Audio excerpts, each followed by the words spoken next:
Hello, I'm Inez, the Tarot Spider, and welcome to my parlor. Have a seat, relax, while we talk about another deck that's great for Halloween season. And that deck, my friends, is this one, the Ghosts and Spirits Tarot. Now, don't let this unassuming little box fool you. This was published by US Games, and the author is Lisa Hunt. And I bought this in November of 2022 from Amazon, like a lot of my decks. Not a fancy box. It was $21, but this is a powerhouse and perfect for this holiday season. It comes in a regular little tuck box, little white book,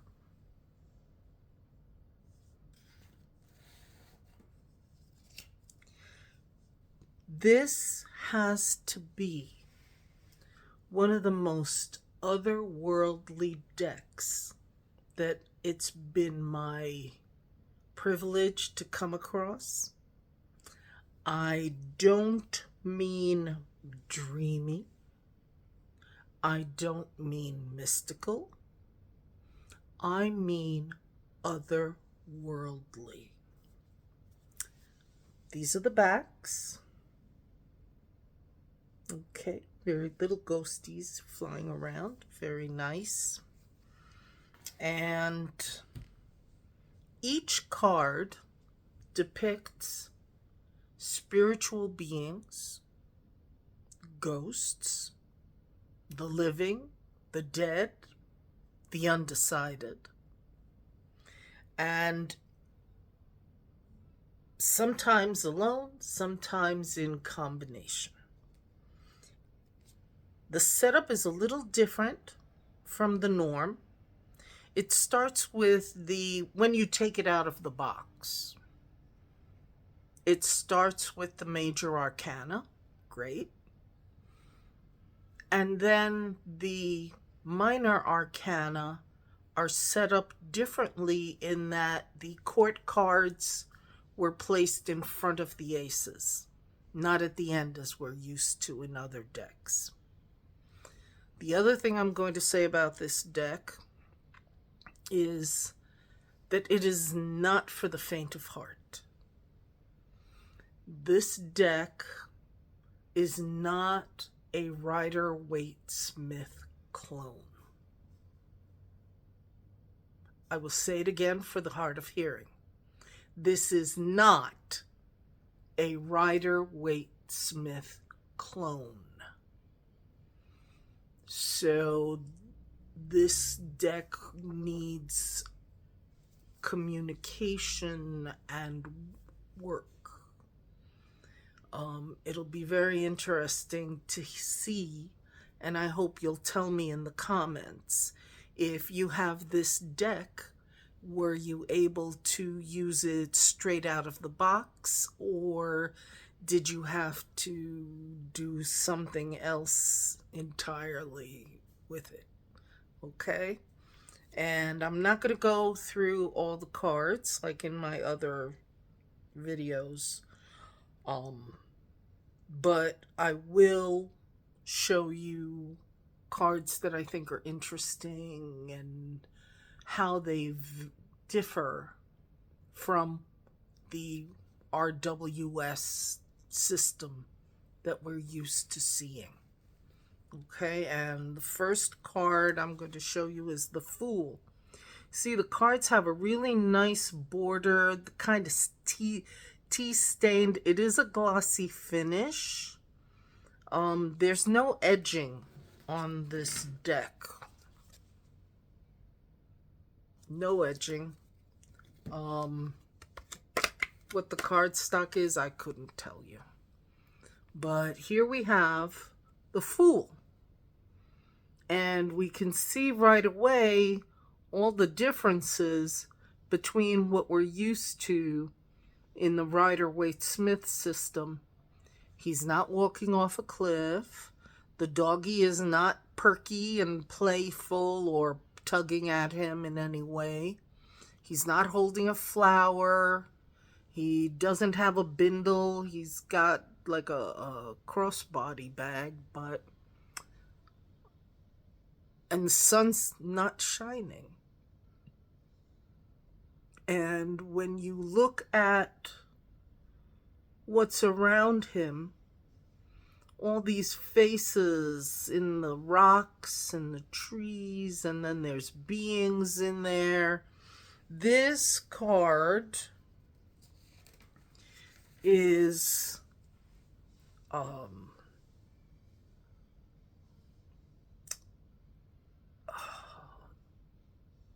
they're called Leshy. I'm sorry, my brain hit a roadblock there.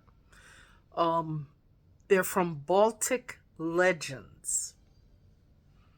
And they have a reputation for being mischievous, shape-shifting, and they can lead travelers astray. So here he is. He's not that joyous person. He's looking ahead.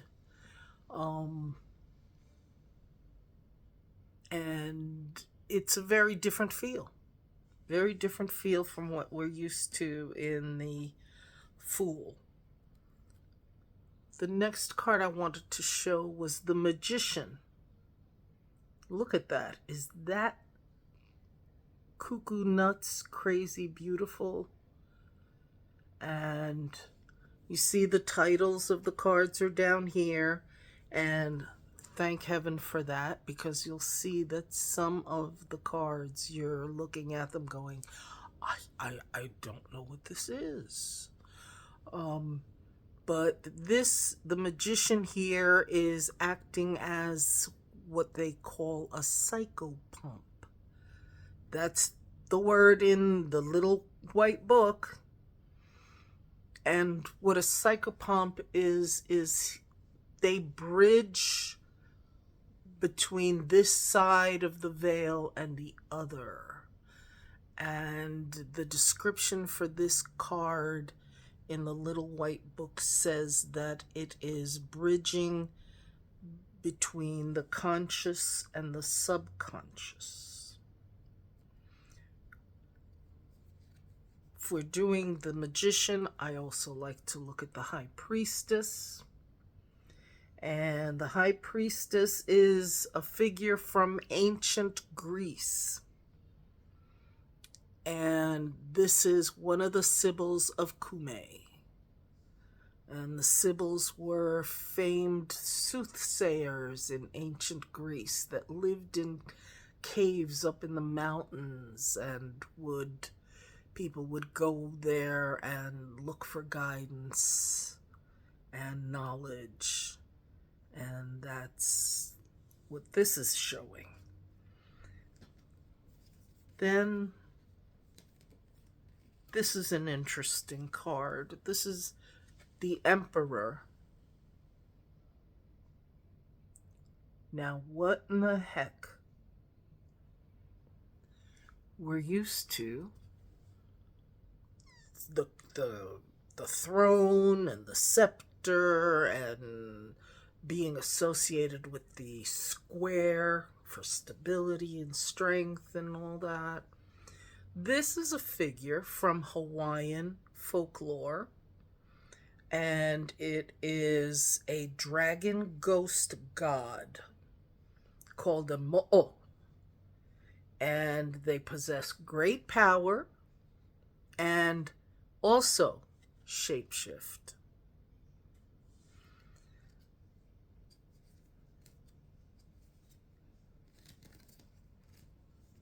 This is a cool card, the Lovers. I'm always interested to see how the lovers are depicted And this is the Spectre Bridegroom. Many countries and cultures have stories of lovers that have been separated for one reason or another, and in the dead of night, the groom, the male, shows up and on a steed and gets his bride to jump on the horse and run away with him, and somewhere on that journey she realizes that he is a ghost. And in this card, she notices, you see the water down here, she sees that he is a ghost. And I think that in most cultures, she's not that happy about it. It would be interesting, in other cards in the Rider-Waite-Smith system, and I'm sorry, I'm going to keep bringing it up because that's 99% of the base that people use when they're creating a new tarot deck. And when you see the lovers in a spread and someone's come to you for a love reading, a relationship reading, and they see that and it's like, oh yes, yay, yay, let's throw confetti. Yes, and I don't think we should throw confetti here. So it's a very interesting take on the card. Now, as I said, I'm not going to go through every single card. I just wanted to show some interesting ones, and just showing the diversity of where this author went in creating this deck and how rich this is. And here we have 15 chains, and it's the ghost of Marley. And so it's not a portrayal of the devil, but a lot of times the devil is depicted having people chained to him in some way. But we all know that these people have chained themselves to him consciously. They have chosen to give in to excess and wastefulness or malfeasance or whatever it is, vice.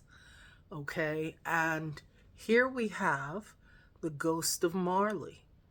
And what is it that Marley says to Scrooge?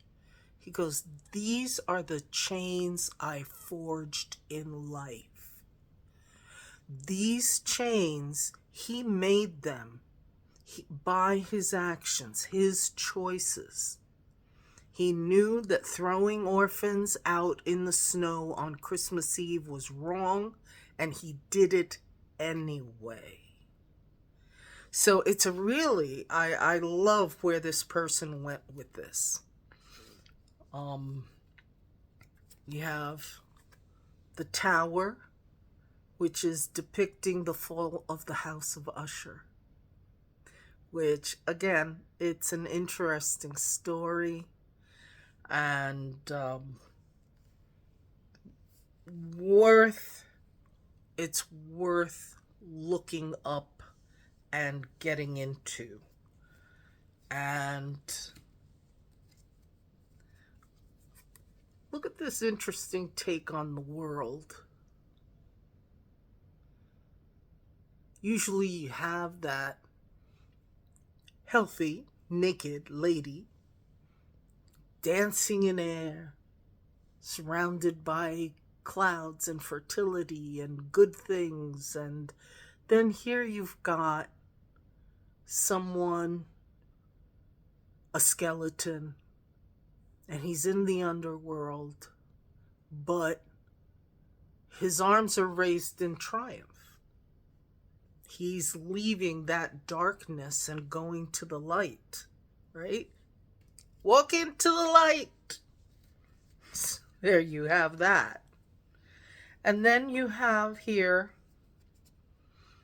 as I said, the court cards, when you take this out of the box, are in the front of each suit. So here we have Herne the Hunter as the King of Wands, and he's depicted here as he's described in Shakespeare. Let me see what else is good to look at. The Ace of Wands, I wasn't going to talk about this card, but I have to. It depicts will-o'-the-wisps, which are supposed to be swamp gas that ignites spontaneously and floats around. And the reason I'm talking about this card is because when I saw it, it reminded me of Disney's Brave, where she follows will-o'-the-wisps into the woods to the witch's house, and the witch says, change your fate, you change your life. And here we have that situation. You're going to follow the will-o'-the-wisps into the wood, changing your fate, changing your life.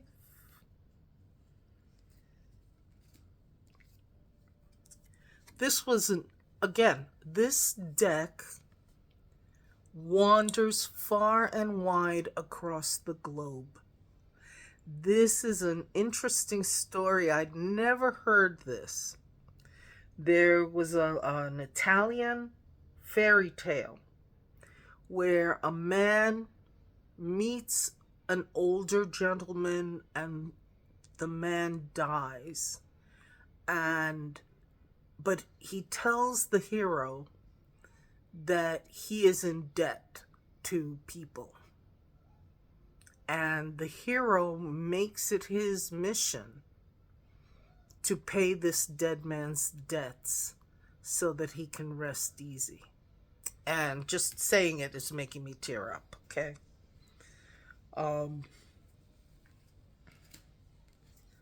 The Six of Wands, we go back north. Six of Wands is Valhalla, the famed land where Vikings go to feast and tell stories of their great battles and stuff like that there then. And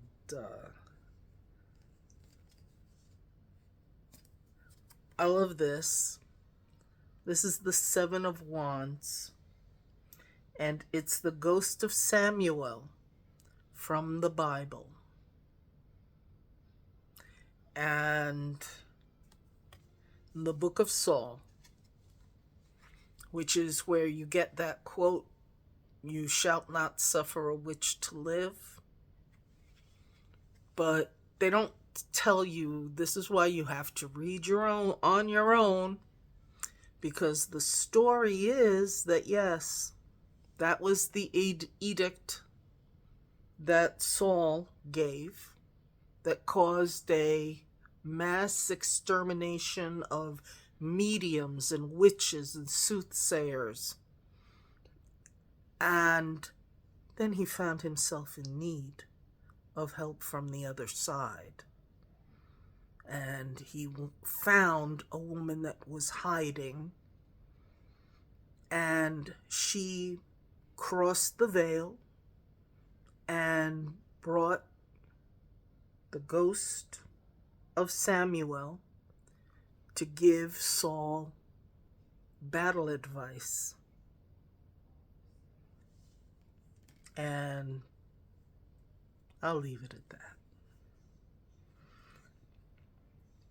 So,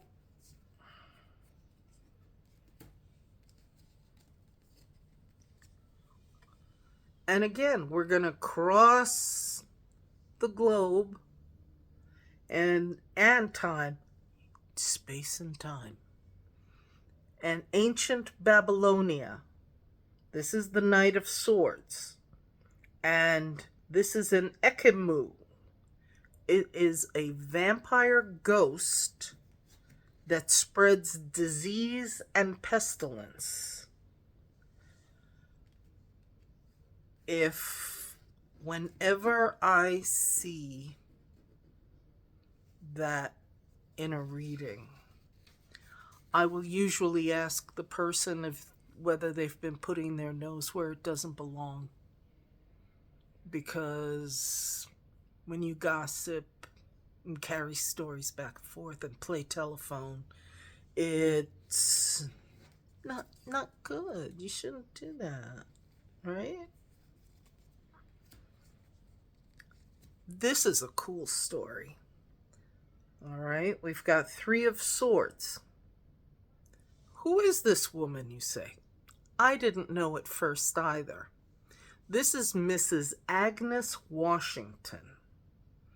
And you can tell from the way she's dressed, that's the kind of the 1800s. And it is the card for the 3 of Swords. Now, we're used to the 3 of Swords being that heart pierced by the 3 swords.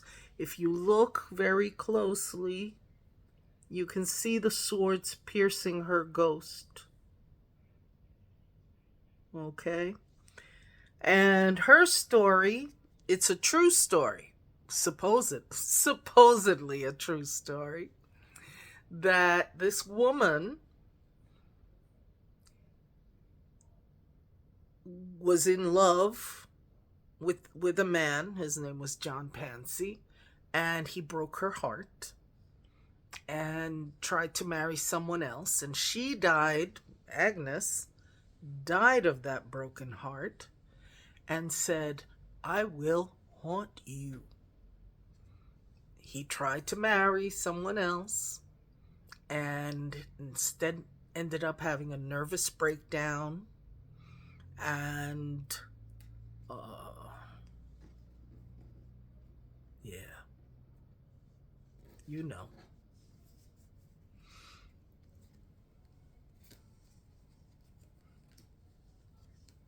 The 5 of Swords is an Erlkönig.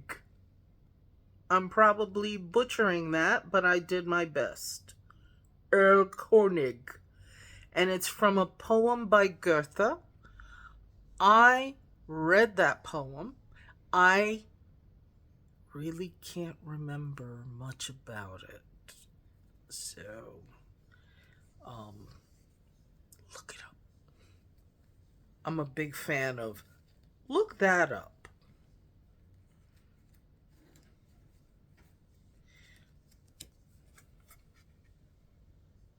Nine of Swords. 9 of Swords. That is La Llorona. Mexico seems to have appropriated this folk tale, but you can find its equivalent in almost every Latin culture, where a woman has either intentionally drowned her kids or through carelessness her children have drowned, and her ghost, so she throws herself in the river, and on dark and stormy nights and mystical nights, you can see her or you can hear her. And one of my favorite Mexican songs is called La Llorona.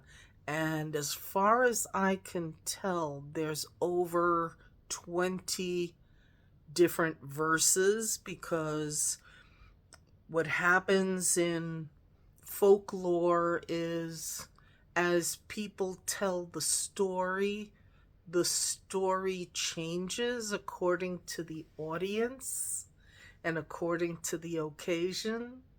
And so I know a lot of verses to La Llorona.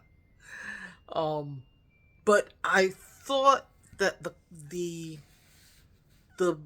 little white book, what it says about this card is really intense. It says, "You're absorbing the despair that is lingering in a stagnant pool of hopelessness." Holy mackerel, is that a card? So, yeah.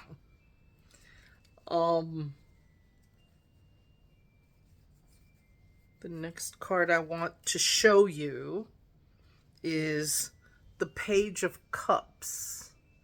Isn't that beautiful? I think this is one of the brightest cards in the whole deck. And they're called Encantados, which the direct translation is the enchanted. And so I don't know what happened to my lighting. Oh, that's too much. Okay, we're back. But this is a lovely card. These are shapeshifters. The one thing, other than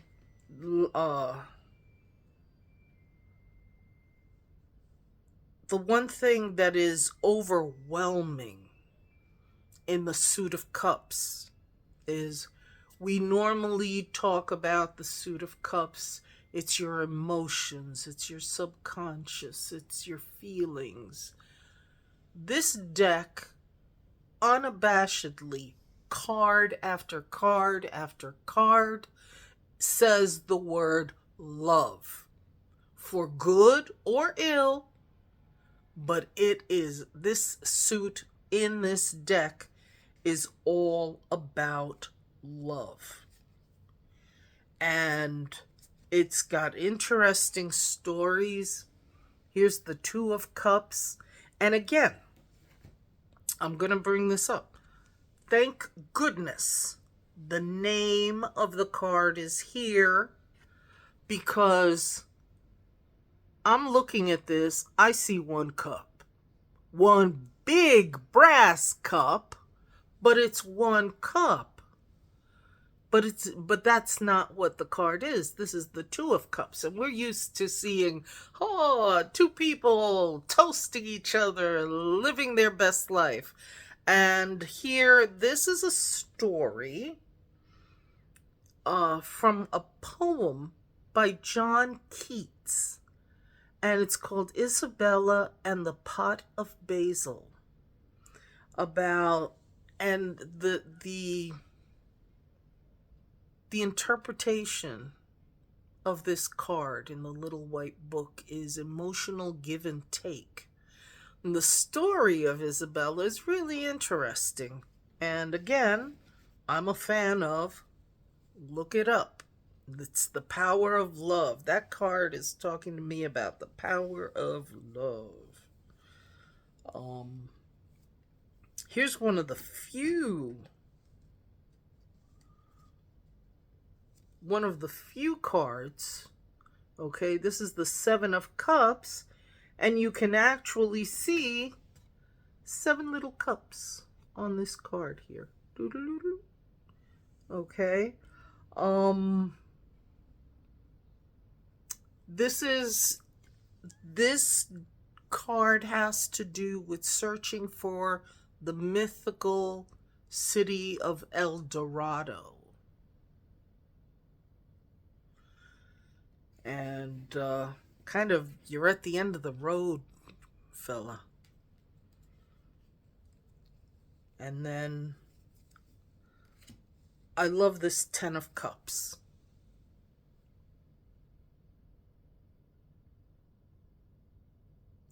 It's depicting the Day of the Dead.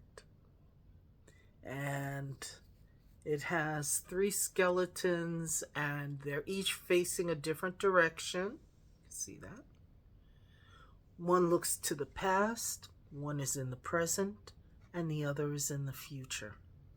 And I just think that it is, again, it's one of the more colorful cards in the deck. And I just love the joyousness of this card. But again, if you try to count the cups that are on this card, you don't see 10 cups. So again, thank goodness it's telling me. But the Day of the Dead is such a joyous, joyous day. It's very bittersweet. And let's see.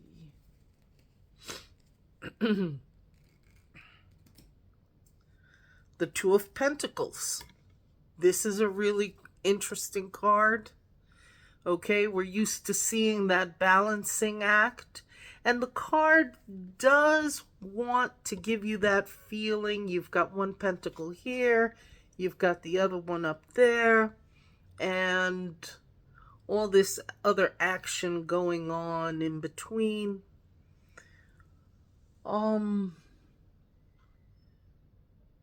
This is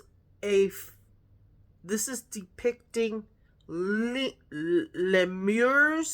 and lores from ancient Rome. So we went to ancient Greece on one card, and now this card takes us to ancient Rome, and the lemures are negative. Lares are positive. And so here you are in the middle somewhere trying to figure out positive or negative. Which way is this situation going to go? Which way do I need it to go? Sometimes it sounds strange to say, but sometimes you can be sitting there and going, well, I hope that this negative happens because it will turn out to be a positive for me. And so that card to me brings that feeling of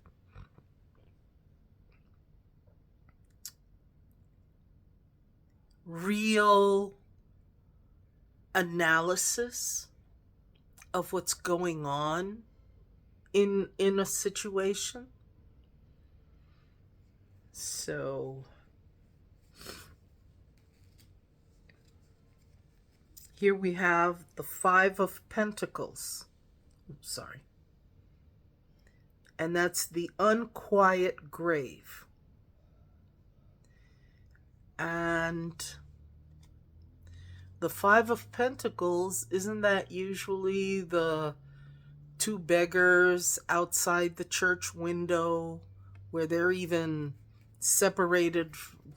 To me, depending on the other cards that come out in a reading, when I see that Five of Pentacles, that you have beggars and they're outside and they're not inside that warm, glowing church, it speaks to me about being separated from unity with what's the greater out there, no matter what name you want to call it.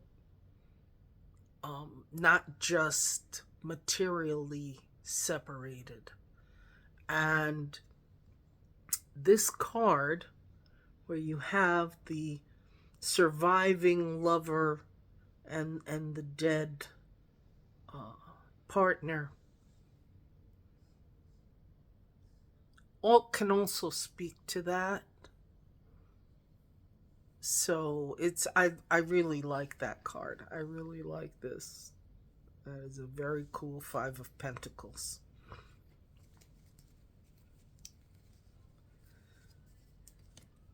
The Six of Pentacles goes to Eskimo culture, and it shows the Tornak, or guardian spirit. Isn't that beautiful? The energy just flying out of that card is just amazing. The Seven of Pentacles is a British ghost story called The Canterville Ghost. And again, thank goodness that it's telling me it's the Seven of Pentacles. Because at first glance, you don't really notice them back here. And there aren't seven there. Okay, so The Canterville Ghost is a very good story. Please go read it. And then it's got, this deck has 79 cards. And this is a special card. It doesn't have a title or a number. And it looks really interesting. And this is a card that it depicts communication with the spirits. And the Little White Book says that you should use it when there are deep issues and you want to facilitate talking to the other side. Okay? So there you have some interesting cards from the Ghosts and Spirits Tarot. Now, my final thoughts. This deck is not for the faint of heart. It has no visual and in some cases no contextual connection to the iconic Rider-Waite-Smith, as I said in the beginning. Thank goodness, as I said many times, they have the names on the bottom of the cards. However, and let me talk about the Little White Book for a moment. Again, don't be fooled by the humble trappings of this deck. This Little White Book is meaty. It gives you a jumping off point as to what it is showing you on the card and meanings, divinatory meanings. It does not, despite the fact that the back looks like it would reverse, the answer is no. There are no reverse meanings in the Little White Book. And I'll be honest with you, I don't feel it needs it. The trick is that you have to work with this deck. And by work, I don't mean let's shuffle it and bond with it. Yes, you're going to do that with all your cards, hopefully. What I mean by work is you're going to have to go on Wikipedia and spend some time reading about these Nordic legends or the Hawaiian folklore or Russian, or read the story of the Canterville Ghost. All these things, because by doing that, you're going to get a deeper reading for your client. And we all know, if you're sitting here with me, you know this is not a game. And whether you are reading for yourself or reading for friends and family, or you have clients, you always want to reach for the deepest, most complete and apropos meaning. So this deck, you're going to work. You want to study the details in these cards. There's hidden figures. There are the way that sometimes the landscapes and the energy depicted on the card is going to jiggle your subconscious and give you something more than what's in the book or in the story. So this is work. I feel that this is a beautiful deck. I think this deck is underappreciated. I think this deck is underloved. Who is this deck for? Someone who wants a deeper knowledge. This deck is perfect if you see dead people. Baby, this is the deck for you.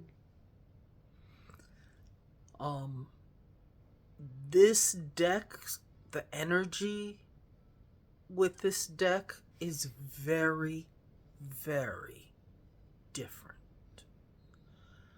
I have decks that when I reach for them, they practically jump into my hands and say, "Let's go to work, Ma.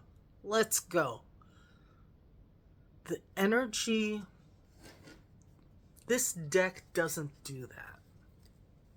This deck, it sits and it waits.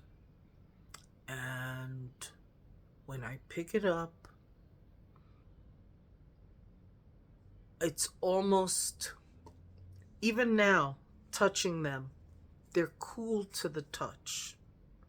These decks cross that veil for me. They are deep thinking, deep talking deck. That's what these cards are. So if you're that kind of person that's willing to put in the energy, who may want to reach through the veil, I think that this deck would be great to talk to ancestors, and that's the beauty of this deck.